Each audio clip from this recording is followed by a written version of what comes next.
Eric from Teachers Talking Tech here, and in a recent podcast, we talked about this Everyone Can Create series by Apple. It's available in iBooks, and it's free. It's great.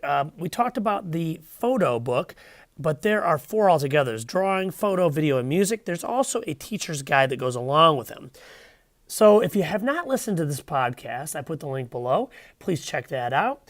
But I want to show you two examples from the photo book that I used in my class and just tell you how awesome these ideas are. You do have to get a little creative.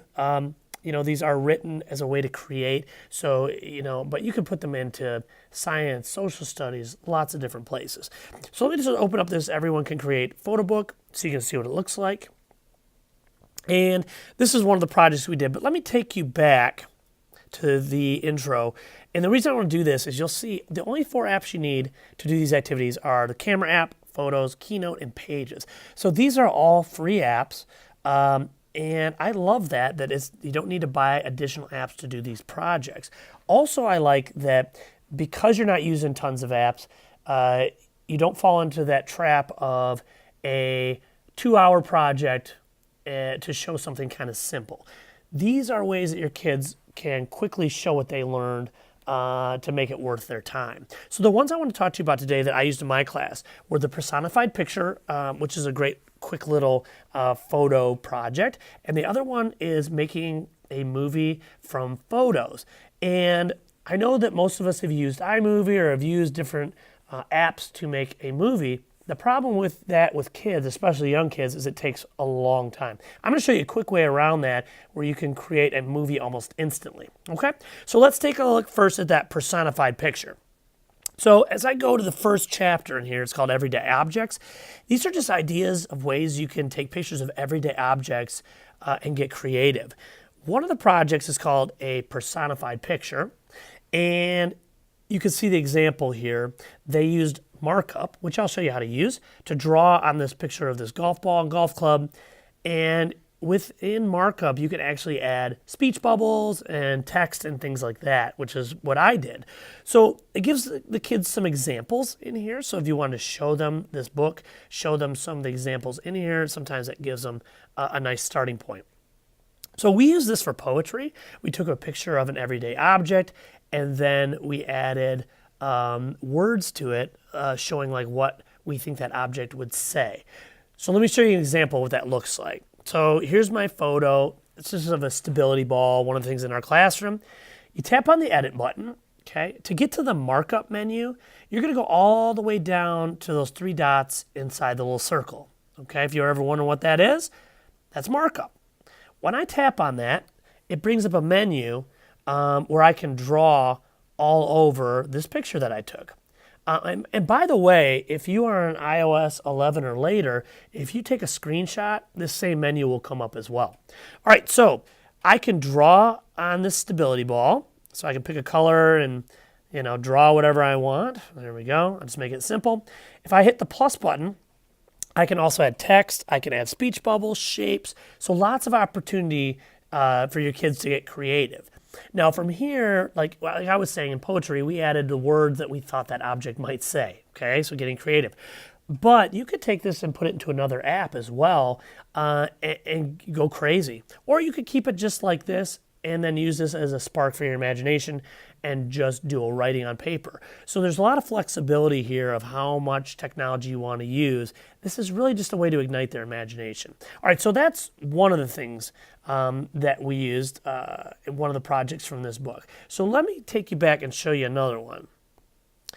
Another one that we used was, and you know what, I probably won't search for it right now. I'll show you a couple more examples. There's portraits, so they give you tons of ideas of ways that you can take creative portraits.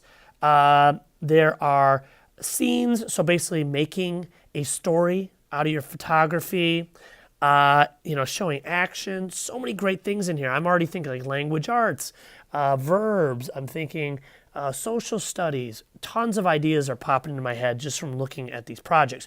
One of them that's in here was all about making a quick video from your photos.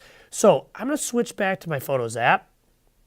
And if you go to your photo albums, Now, this album just happens to be one I created, and it's land form, so it's not the best example, so sorry about that. But let's say that you did science, and you took pictures along the way of the things that you were doing. They could be screenshots. They could be photos from a book that you were reading. It could be an experiment that you took pictures as you were going.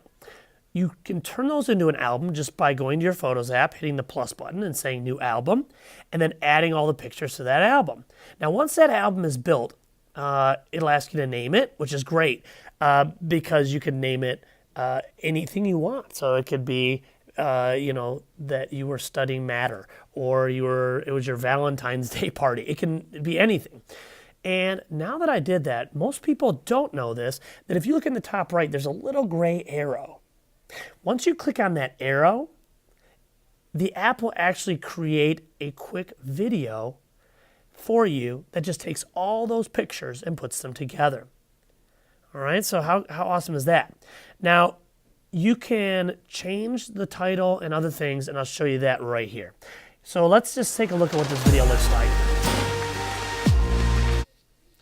So it automatically just makes a quick video that has the default music and default transitions. So these pictures only last for like 1 second. They're really quick.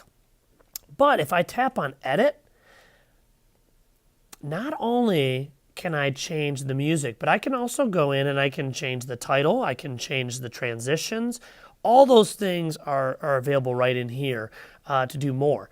What I love about this is that it's way easier than iMovie or even Clips or other apps to make a collage of pictures or to make a slideshow. So again, you can use this simply to just show what you did, or you can put it into another app and you could voice this over. So for science, you could have your kids voice over all the things that they learned and then put it into Seesaw so they can show you and their parents what they've learned. Like I've heard people say, the juice is worth the squeeze with this app, right? You're not putting in tons and tons of time to make the project to simply show what they've learned. Okay, so that's another example of an awesome project that's built right into these books. All right, so again, these are available in the iBooks store. They're free, even if you're using Chromebooks. If you have a way to get these books from iBooks, so maybe you have a Mac or an iPhone, read through them, and I'm sure you can find a way to use these project ideas using a Chromebook or different type of activity, or different type of device rather. It'll probably just take a little more creativity. All right, well, this is Eric from Teachers Talking Tech. I hope this was helpful. If you have any comments or you have questions, just put them right below in the comments, and I will try my best to respond to you. All right, also notice that I put a link for our podcast right down in the comments. Feel free to give a listen to that. Hopefully that's helpful. And if you'd like to help us share that free resource with others, then leave a like or a comment in your favorite podcasting app. All right, see ya.